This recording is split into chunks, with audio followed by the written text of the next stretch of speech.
کی تقدیر تھی، یہ جنگ جمل بھی ہونی تھی، جنگ صفین بھی ہونی تھی، اللہ کا نظام تھا، اس میں بھی اس کی حکمتیں رحمتیں چھپی ہوئی ہیں۔ جنگ جمل کی نوبت آ گئی، جب بیعت ہونے لگی تو سب سے پہلے بیعت کی حضرت طلحہ نے۔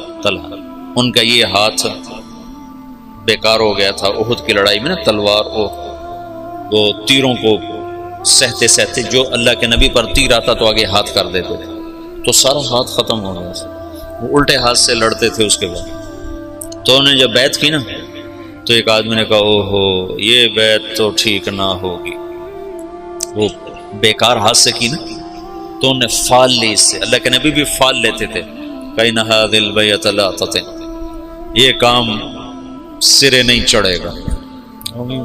4 سال دکھ سہتے سہتے آخر شہید ہو، اتنے دکھی ہو گئے تھے آخری دنوں میں حضرت علی کہ اپنی یوں داڑھی پکڑ کے کہتے تو کب رنگین ہو، تو کب رنگین ہو، کیونکہ اللہ کے نبی نے کہا تھا علی تو اس وقت تک نہیں مر سکتا جب تک تیری داڑھی تیرے خون سے رنگین نہ ہو جائے، تیرے سر کے خون سے رنگین نہ ہو جائے۔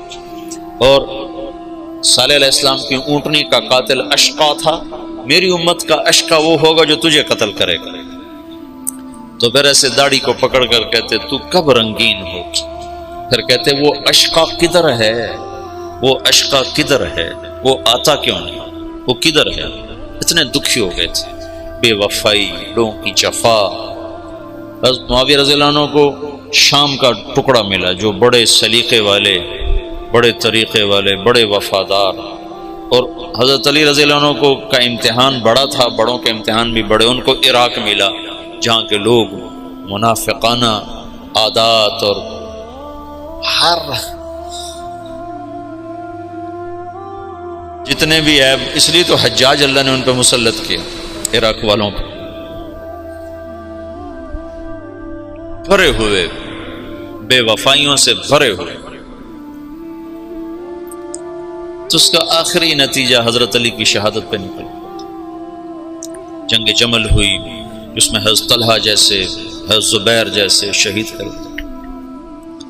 جب آپس میں ٹکرائے نا صلح ہو گئی، لیکن جو لوگ عبداللہ بن سبا کے ساتھی تھے، میں تمہیں تفصیل تو نہیں بتا رہا، سے اشارے کر رہا ہوں، تبلیغ کا تھوڑا سا پس منظر بتانا چاہتا، دعوت کی تاریخ بتانا چاہتا۔ جب صلح ہو گئی تو رات کو انہوں نے طے کیا کہ آدھے ادھر حملہ کر دو، آدھے ادھر حملہ کر دو، جو بیچ میں فسادی تھی۔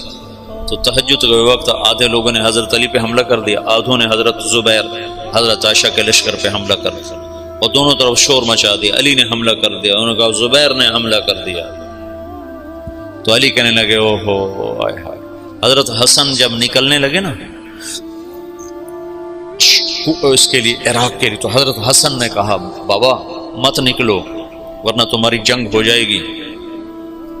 کہا میرے ہوتے ہوئے کیسے ہوگی؟ کہا ہو جائے گی دیکھ لینا، نہ جا، مدینہ نہ چھوڑ، مدینہ نہ چھوڑ۔ تقدیر غالب آئی۔ جب جنگ ہو گئی تو پھر حضرت حسن سے کہا بیٹا کاش میں تیری بات مان لیتا، اور ہے کاش میں آج سے 20 سال پہلے مر گیا ہوتا اور یہ دن میں نہ دیکھتا۔ چھوڑ گئی جنگ۔ پھر جب تلواریں چنگاریاں برسانے لگیں تو حضرت علی نے زور سے آواز لگائی این زبیر بن العوام۔ زبیر نے کہا میں ہوں، کہ میرے سامنے آ۔ اللہ اکبر، 10 مبشرہ آمنے سامنے۔ تو کہا تمہیں وہ دن یاد ہے جب تو اور میں مسجد میں اکٹھے آئے تھے، ہاتھوں میں ہاتھ دیے پکڑے ہوئے لیے ہوئے تھے، اور اللہ کے نبی نے تم سے پوچھا تھا تمہیں علی سے محبت ہے؟ تو تم نے کہا تھا ہے۔ تو اللہ کے نبی نے کہا تھا ایک دن آئے گا تو اس کے خلاف تلوار اٹھائے گا اور تو اس وقت حق پہ نہیں ہوگا۔ کہا یاد ہے؟ ہاں یاد آ گیا۔ کہا تو میرے خلاف تلوار اٹھاتا؟ ان تلوار ایسے ڈالی، گھوڑے کو واپس موڑ۔ تو عبداللہ بن زبیر وہ روح رواں تھے لشکر عائشہ کی، کدھر جاتے ہو؟ کہاں جا رہے ہو؟ کہا وہ علی نے مجھے ایک بات یاد دلا دیا، میں واپس جا رہا ہوں، میں نہیں لڑوں گا۔ کہا ہمیں جنگ میں جھونک کے خود واپس جا رہے ہو؟ کہا میرے سامنے حق آ چکا ہے، اب میں ہاتھ نہیں اٹھا سکتا۔ کہا پھر ہم تو نہیں پیچھے ہٹ سکتے، اب تو فیصلہ ہو کر ہی پیچھے ہٹیں۔ طلحہ رضی اللہ تعالیٰ عنہ کو بھی حضرت زبیر نے کہا، زبیر طلحہ یہ بات یاد کر، اللہ کے نبی نے مجھے کہا تھا۔ انہوں نے بھی گھوڑے کو واپس موڑ لیا، لیکن ان کو تو ایک تیر لگا اور اس میں وہ گر کے شہید ہو گئے، اور زبیر رضی اللہ تعالیٰ عنہ وہاں سے نکل گئے۔ آگے ایک جگہ سوئے ہوئے تھے تو ابن جرموز نے سوتے سوتے ان کو قتل کر کے ان کا سر کاٹ کے حضرت علی کو آ کر پیش کیا، تو حضرت علی نے فرمایا زبیر کے قاتل کو جہنم کی بشارت ہے۔ اللہ کے نبی نے کہا تھا جو زبیر کو قتل کرے گا وہ جہنم کا ایندھن ہے، تو آپ نے کہا زبیر کے قاتل کو جہنم کی بشارت ہو، تو اللہ نے یوں سچ کیا کہ میں تیری خاطر تیرے سب سے بڑے دشمن کو قتل کر کے آیا اور تو مجھے دوزخ کی بشارتیں سناتا ہے، اور تلوار لے کر اپنے گلے پر پھیر دی، خودکشی کر کے مر گیا۔ جہنم سچ ہوگا۔ حضرت طلحہ کی لاش پہ گزرے حضرت علی تو ان کا ہاتھ پکڑ کے نہ یہ چوما اور رونے لگے کہ یہ وہ ہاتھ ہے جس نے اللہ کے نبی کے لیے احد میں ڈھال کا کام دیا تھا اور تیروں کو سہتے سہتے شل ہو گیا تھا۔ اور عبداللہ بنو زبہ نے حضرت عائشہ کے اونٹ کو گھیرے میں لیا ہوا تھا اور ایسے لوہے کی دیوار بن گئے تھے بنو زبہ کو تو حضرت عائشہ ہی بخشوا جائیں گے انشاءاللہ۔ کہتے ہیں الموت احلی عندنا من العسل نحن بنو زبۃ اصحاب الجمل نحن بنو الموت اذ الموت نزلی ننعبن عفان باطراف الاسل ردوا علینا شیخنا ثم بجلی۔ یہ رجز پڑھ رہے تھے اور جان کی بازی لگا رہے تھے۔ ایک دفعہ ایک شخص ملنے آیا حضرت عائشہ رضی اللہ تعالیٰ عنہ سے، کہا کہاں سے ہو؟ کہا میں بنو زبہ سے ہوں۔ کہا ایک نوجوان میرے اونٹ کے پاس شعر پڑھ رہا تھا، اس کو جانتے ہو؟ کون؟ کہا وہ تو خود تو پردے میں تھے۔ کہا ایک نوجوان کے آواز آ رہی تھی، کہہ رہا تھا یا امنا خیر ام نعلم،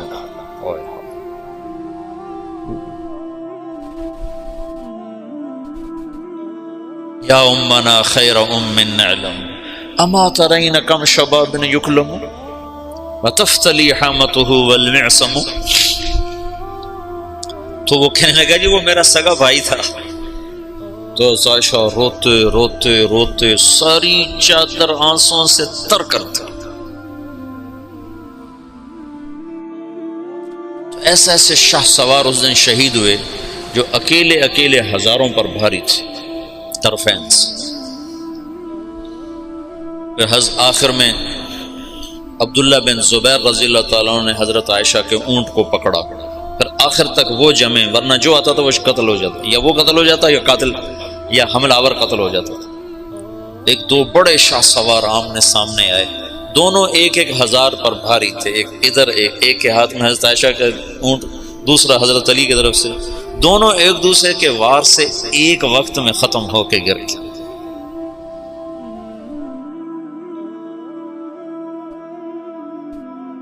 اوئے ہوئے ہوئے۔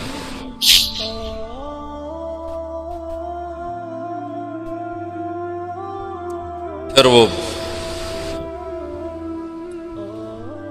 آخر حضرت علی نے کہا اونٹ کو گراؤ ورنہ جنگ ختم نہیں ہوگی، اونٹ کو گراؤ۔ انہوں نے اونٹ پر وار کیے، اونٹ گرا۔ جو دور کے لوگ تھے انہوں نے وہ کو تحقیق پھر تھوڑے ہوتے ان کو، ہو حضرت اما عائشہ تو شہید ہو گئی، بس وہ ایسے دل برداشتہ ہوئے کہ پھر میدان چھوڑ دیا۔ تو حضرت علی نے فرمایا کوئی کسی کے پیچھے قتل کے لیے نہ بھاگے، مال غنیمت کے طور پر مال نہ لوٹا جائے۔ تو محمد بن ابو بکر حضرت عائشہ کے بھائی، اسماء بنت عمیس کے بیٹے، وہ حضرت علی کی طرف سے تھے۔ تو جب اونٹ گرا تو وہ بھاگ کر آئے، انہوں نے جلدی سے اندر ہاتھ ڈالا۔ تو بہن ہے کہ پتہ کرنے کے لیے کہ خیریت تو ہے۔ اما عائشہ کو تو نہیں پتا کہ یہ ہاتھ کون کس کا ہے، محرم ہے غیر محرم کا، کون ہے حرم رسول کی طرف ہاتھ بڑھانے والا، اللہ اسے آگ میں جلا دے۔ وہ میں تیرا بھائی ہوں محمد کا، ہو گیا جب مصر پر حضرت معاویہ رضی اللہ عنہ نے چڑھائی کی تو اس وقت محمد بن ابی بکر یہ مصر کے گورنر تھے حضرت علی کی طرف سے، تو ان کو شکست ہوئی اور یہ بھاگے اور پھر پکڑے گئے، تو ان کا پیاس سے برا حال تھا، زبان نکل رہی تھی، کہنے کہ مجھے پہلے پانی پلاؤ پھر قتل کرنا۔ تو حضرت معاویہ کے لشکر کے امیر نے کہا عثمان کو تم نے پیاسا مارا، یہ حضرت عثمان کے قاتلوں میں شریک تھے۔ محمد بن ابی بکر آ کر ایسے داڑھی پکڑی، حضرت عثمان کی داڑھی کو یہاں سے پکڑ کے یوں جھٹکا دیا، تو انہوں نے کہا تیرا باپ تو اس داڑھی کی بڑی قدر کرتا تھا۔